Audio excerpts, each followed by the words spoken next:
Salut tout le monde! Aujourd'hui, on va parler de 10 mythes dans la parentalité et on va commencer tout de suite. Un bon parent doit toujours avoir la bonne réponse. Et ça, je crois, il y a beaucoup de parents qui croient ça. Moi, j'ai aussi cru ça. Et ça fait qu'on est très frustré si nos enfants ils nous demandent quelque chose, on ne sait pas quoi dire, ou ils ont désobéi, ils désobéissent et on n'a pas tout de suite une conséquence. Et on est là, non, on doit avoir tout de suite, sinon ça ne va pas. Le moment, il passe, mais on ne peut pas oublier, on a toujours quelques minutes à penser ou à juste dire à nos enfants, et ça m'a aidé beaucoup, de dire, alors, je reviens dans 5 à 10 minutes. Avec la réponse. Oui, ou même, j'ai dû dire, je vais parler avec papa ce soir et on va prendre une décision ensemble. Et ça va. C'est pas nécessaire toujours avoir une réponse tout de suite. Ouais. Alors, j'espère que ça soulage un petit peu tout le monde. Et moi, je trouvais justement de se connecter ensemble, ça enlève la pression d'être une personne, une mauvaise pression. C'est quelque chose qu'on regarde ensemble. Ça donne la sécurité chez l'enfant parce qu'il voit qu'on prend des décisions en unité. Et puis, on a bien sûr plus de force. Oui. Je vais aussi parler aux parents solo parce que là, ça change. Et on parle toujours d'avoir une famille qui vous adopte, que vous pouvez parler avec votre problème, avec les défis. Et aussi là, vous pouvez juste dire, alors je vais parler avec elle ou la famille et je reviens à toi plus tard. On vient de faire une décision les deux. C'était par rapport à Instagram pour l'enfant. Ah oui. C'était quelque chose que l'enfant a demandé à toi. Oui. Et toi, tu as dit à l'enfant, on va prendre quelques jours pour en parler les deux et on reviendra avec une réponse commune. Et puis c'est vrai que comme elle a appris cet enfant qu'on gère les choses de cette façon, c'était évidemment un peu une frustration. Elle est quand même venue une ou deux fois pour dire, vous avez une réponse. Ça va, oui. Mais j'ai dit jusqu'à ce temps, c'était presque une semaine. Et j'ai dit jusqu'à jeudi et elle réponse. savait, oui. Donc ça, j'ai trouvé c'est vraiment extraordinaire. Et puis, des deux côtés, ça enlève la pression. Il y a une clarté qui est venue. Et puis voilà. Ouais. Et ça aide vraiment à donner un temps. De dire peut-être ce soir ou dans une semaine, ils veulent vraiment le faire. Sinon, ton enfant, il vient tous les 5 minutes. Et il demande, si c'est pas pour une conséquence. Là, il ne faut pas demander quelle est mon conséquence, alors tu sais déjà, non. Mais ça, c'est à nous de rappeler et pas oublier. Et des fois, on tombe dans des pièges en voulant répondre tout vite, parce qu'on répond d'une mauvaise façon, on se rend compte. Et souvent, après, en discutant les deux, on s'est dit, mais pourquoi on n'a pas pris le temps pour en discuter? Parce qu'on n'est pas du même accord. Et je crois que ça, c'est un peu le danger aussi. On a toujours du temps. Ça, je crois, c'est pour ce mythe, c'est important de savoir, on a le temps. Numéro 2, l'autorité parentale se mesure au ton de voix. Au ton de voix, donc en fait, si on élève la voix, il y a plus d'autorité. Moi, je ne viens pas du tout d'une famille comme ça, donc ce n'est pas quelque chose que je croyais vraiment. Je ne sais pas. Moi, j'ai quand même venu une famille un petit peu comme ça, mais je n'ai pas cru ça. J'ai juste tombé dans le piège d'élever ma voix, mais juste dans la frustration parce que je ne savais pas mieux comment autrement faire parce qu'ils n'ont pas écouté. Mais je connais les parents qui disent si je n'élève pas mon voix, ils ne font rien. Donc en fait, ça devient un peu un mécanisme qu'on sait que ça marche. On entend aussi des parents, par exemple, ça c'est quelque chose que j'ai dû faire attention plus. S'ils ont peur d'une conséquence, tu utilises cette conséquence, tu n'auras plus de Puis on entend des fois des horreurs, tu n'auras plus de télévision pendant une année, je vais donner tous tes jouets. Et puis c'est vrai que parce qu'on fait peur aux enfants, on utilise ça à mauvais escient. C'est pour ça aussi, pour la voix, juste parce que ça marche, ça ne veut dire pas que c'est bon. On ne connecte pas au cœur. Non. C'est aussi sous la pression en fait, de la peur de nouveau souvent. que ça se passe comme ça. Comme tu dis, le problème, c'est que les enfants, ils commencent à comprendre aussi qu'ils désobéissent jusqu'au moment qu'il y a ça qui vient. Spécialement les rebelles. Exactement. Donc, en fait, on ne travaille pas sur le cœur, sur la compréhension de pourquoi on obéit. C'est juste une obéissance qui est faite sous la pression. Voilà. Ouais. Alors, on va mettre le vidéo qu'on a fait d'obéir la première fois, je ne sais plus le titre. Là, on vous donne beaucoup de clés, comment travailler dessus pour ne pas élever vos voix. Numéro 3, un enfant calme est forcément un enfant bien élevé. Oh. Ça, t'as cru, hein? Ouais. Enfin, ça, c'est sûr, j'ai cru ça. Et l'enfant qui est foufou, moi, je dis, oh, c'est mal élevé. C'est mal élevé, il m'embête. Enfin, je n'aimais pas trop ce genre d'enfant. Mais malheureusement, ça n'a rien à voir avec ça. Non, parce que ça n'a peut-être pas touché son cœur. L'enfant, il a peut-être juste peur. Il sait quoi faire, mais il ne fait pas avec un bon cœur. Et ça, c'est un mensonge qu'on entend souvent avec les parents qui disent « Ah, cet enfant, elle est tellement facile, elle fait tout ce que je dis, et l'autre, il m'énerve. » Et moi, c'est toujours... Moi, je fais toujours attention parce que ça n'existe pas. Un enfant qui est juste bon. Et puis en fait, peut-être Jésus, non mais pas peut-être, c'était Jésus le seul qui pourrait être comme ça, mais pas un autre enfant. En fait, on classifie, on met des étiquettes.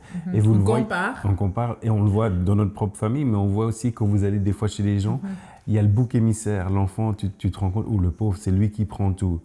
Ou il y a l'enfant, par exemple, souvent le premier, c'est souvent le dessus du milieu qui prend rien. Il est un peu caché, ou le dernier, enfin ça dépend.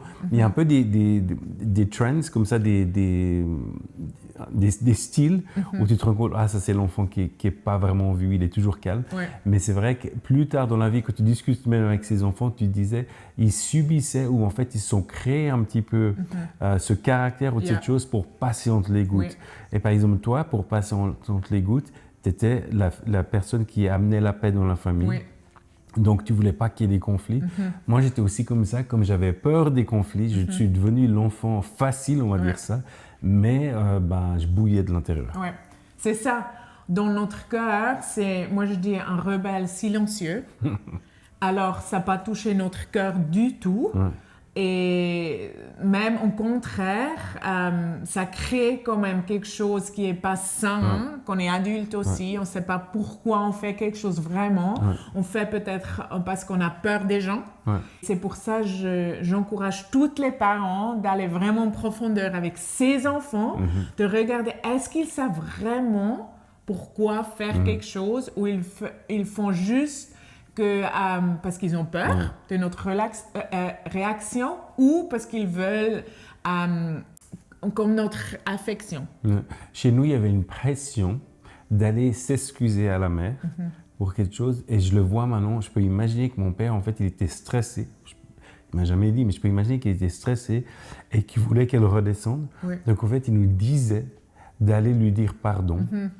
Mais j'ai en fait pas appris la compassion parce que je le faisais simplement pour que la situation descende sous un peu cette pression parce qu'en fait il n'y avait pas un changement de cœur, il m'a jamais dit pourquoi je devais faire ça, c'était le fait de le faire pour que tout redescende.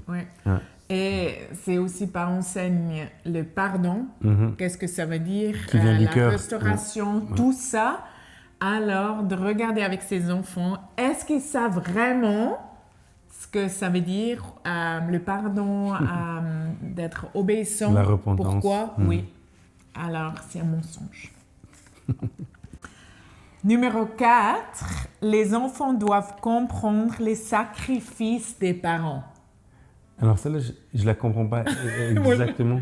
Oui, moi j'entends ça souvent, que les parents ils disent mais mon enfant, il doit vraiment savoir que c'est pas facile pour moi d'être toujours là pour eux, de cuisiner pour eux. Et il doit vraiment comprendre dans le sens d'être reconnaissant pour tout ce que je fais.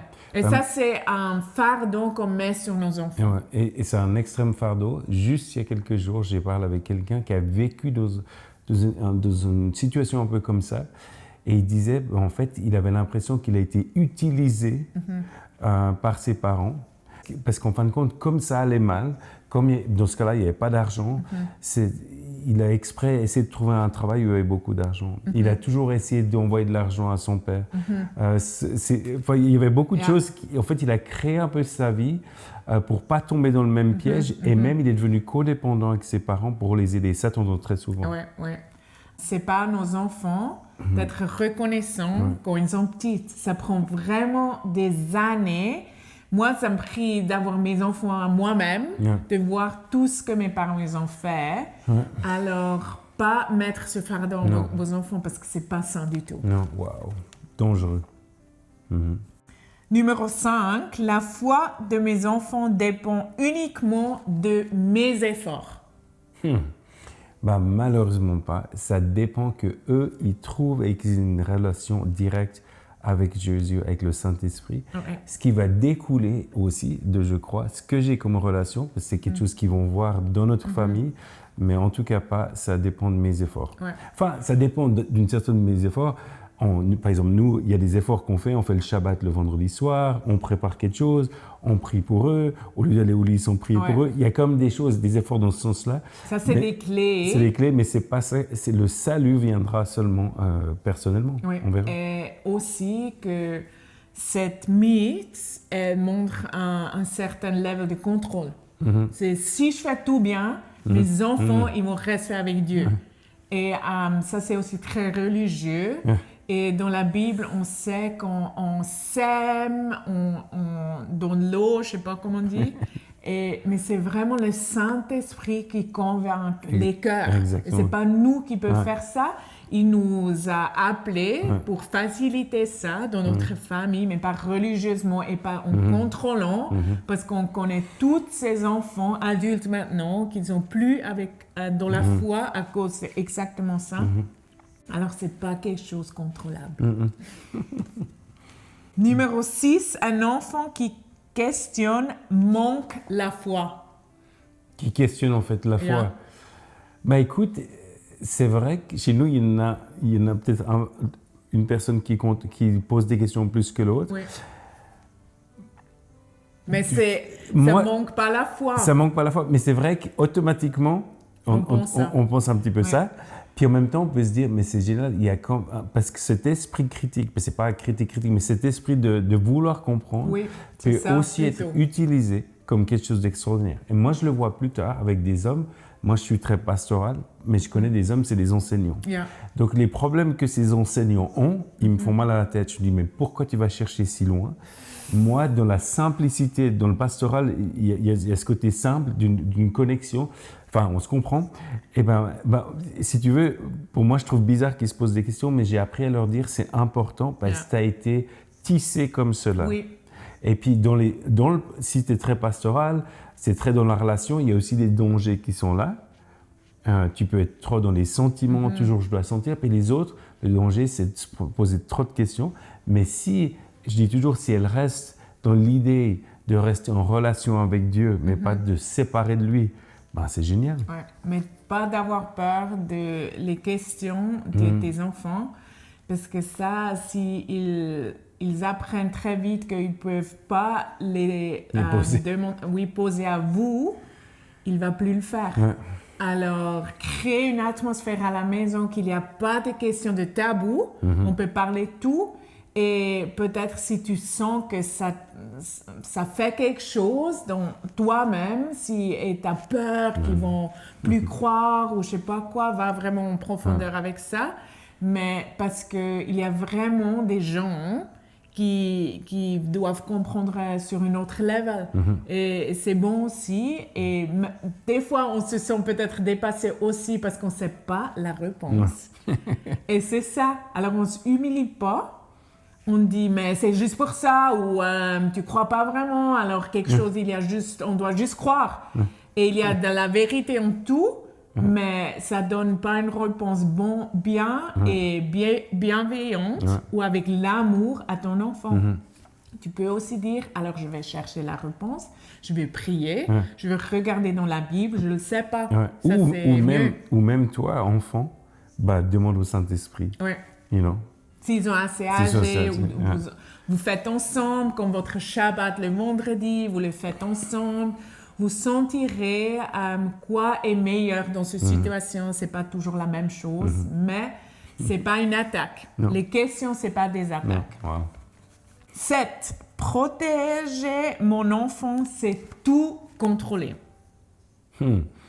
On vient de faire une vidéo en anglais. Oui. Moi, j'ai été un enfant ultra protégé, trop parentalisé, je ne sais pas comment on dit ça. Et puis en fait, moi, je suis devenu handicapé simplement par le fait que il y avait plein de choses, mais moi je le dis un peu facilement aujourd'hui, que le processus de réflexion m'a été volé. Et ça m'a amené beaucoup de handicap dans ma vie pour faire des décisions. Ouais. Et on ne peut pas contrôler nos enfants, c'est déjà faux. Dieu ne nous a pas donné nos enfants pour les contrôler, mais vraiment pour les élever dans les voies de lui, pour les enseigner tout le temps et vraiment de les lâcher dans ses mains très tôt. Et toujours les lâcher jusqu'à ils partent de la maison. Alors, non. Numéro 8, une famille chrétienne ne devrait jamais traverser les crises. Wow! Ça, c'est ancré très fort en beaucoup de chrétiens.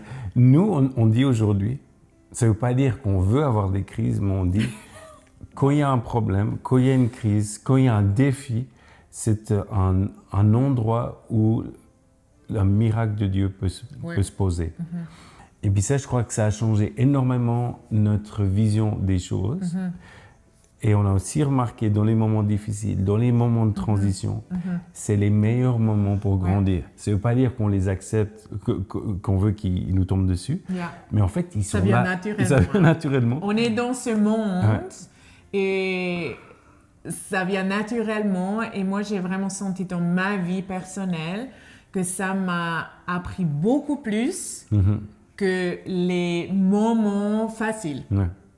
Alors maintenant, si ça vient, c'est pas facile. Ça dépend aussi quel level c'est.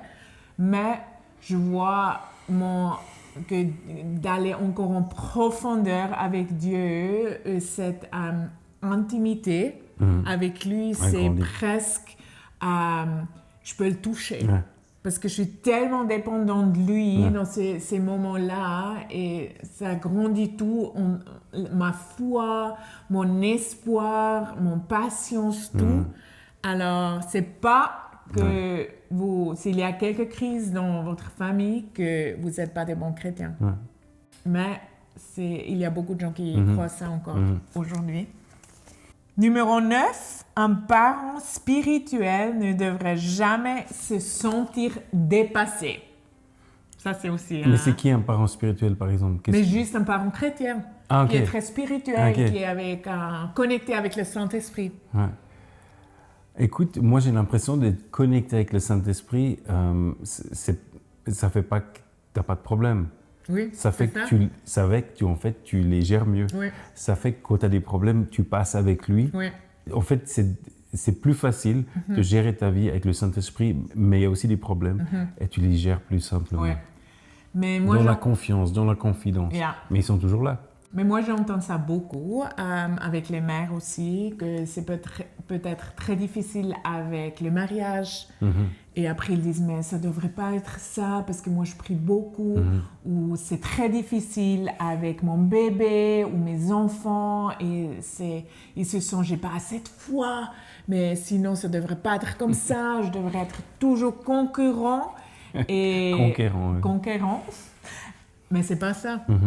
On se sont dépassés. Et moi, j'aime beaucoup le verset biblique de dire dans notre faiblesse, il est fort.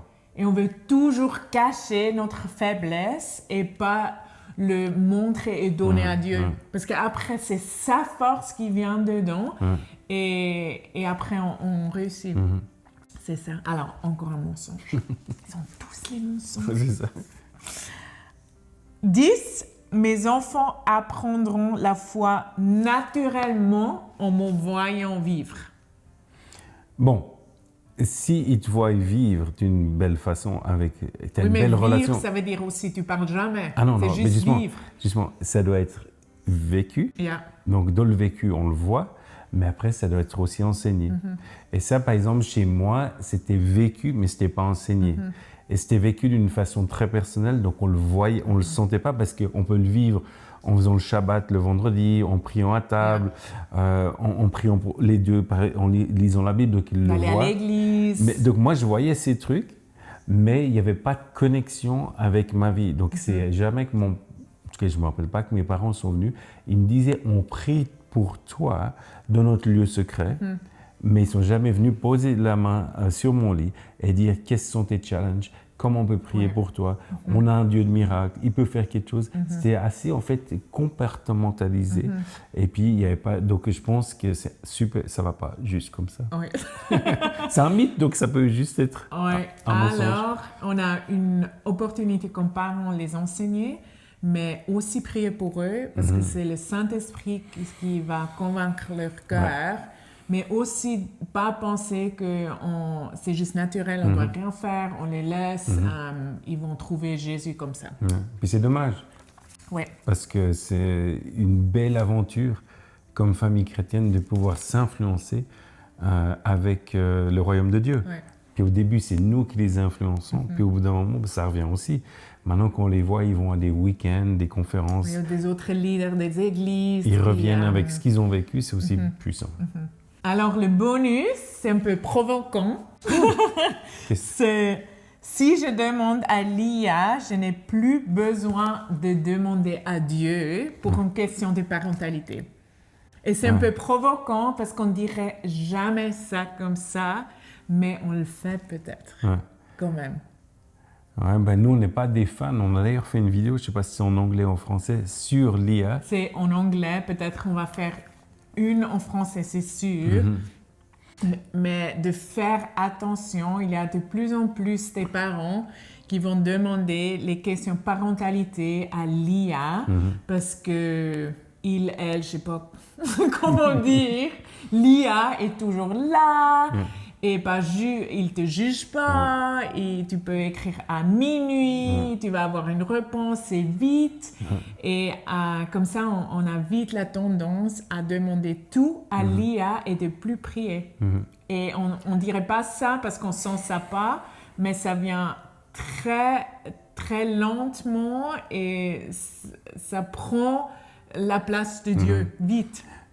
C'est une des choses, évidemment, qu'on a remarqué, puis aussi, ça vole tout ce qui est communautaire, d'avoir des gens autour de nous. Les mentors, les familles qu'on voit, on admire, on demande les questions que tu peux peut-être pas demander à minuit. Et toutes les valeurs. Quelles sont les valeurs qu'on reçoit vraiment à travers l'IA. Donc ça, je dirais, de nouveau, non. Non, et non, et non. Et juste faire attention.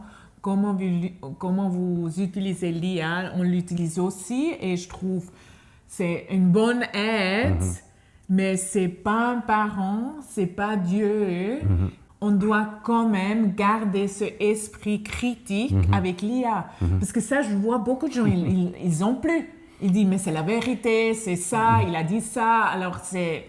Et ça, c'est dangereux. Et alors, juste faire attention à ça. Demandez pas, moi je dirais juste demandez pas les questions parentalité à l'IA. Point. Radical. Mais c'est bien comme ça, tu sais. Vous faites la décision vous-même, mais je encouragerais à personne de faire ça. Alors ça, c'était les 10 mythes avec un bonus. Oh, juste parce qu'un truc qu'on a quand même dit, parce que j'aime bien, t'es radical, c'est vrai, mais par exemple, on dit souvent, et vous devez le savoir aussi, on ne demande pas des questions médicales à Google. Parce que sinon, mais on fait quand même on aussi. fait quand même.